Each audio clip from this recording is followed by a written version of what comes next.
Sabah 11 civarlarında ben alışveriş için çıkmıştım. Tek başımaydım ve atkım vardı yanı boynumda. Tam mağaza yaklaşmışken 5-6 tane sivil polis önümü kesti ve bana sorular sormaya başladılar. Nereden geliyorsun? Neden slogan attın? Arkadaşların nerede diye. Ben tek başıma olduğumu ve slogan atmadığımı söylediğim halde benim üzerime yürüdüler ve kaba davrandılar. Bana inanmadılar. Daha sonra işlerinden bir polis benim peçeme hakaret etti. Sizin dedi böyle peçeyle gezmeniz kanunen yasak dedi.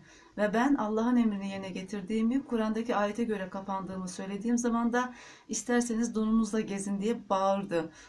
Daha sonra mağazadaki alışveriş yapan arkadaşlar dışarı çıkınca onlar da yanımıza getirdiler ve bir kenara bizi beklettiler.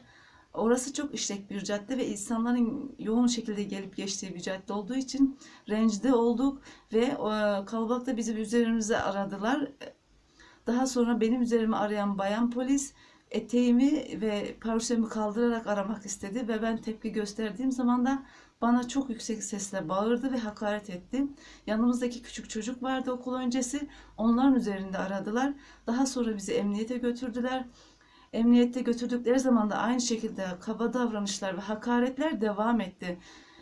Öğle namazı okunduğu zaman biz namazımızı kılmak istedik. Buna izin vermediler. Dediler ki siz gözaltındasınız, namazınızı kılamazsınız. Biz onlara ısrar edince de bir arkadaşımızın üzerine yürüdü polis memuru ve siz laftan anlamıyor musunuz, gözaltındasınız, neden ısrar ediyorsunuz dedi. Biz ısrar etmeye devam edince artık izin vermek zorunda kaldılar. Daha sonra ben ifade vermek istedim. İfademi verirken de bayan polis memurundan şikayetçi oldum.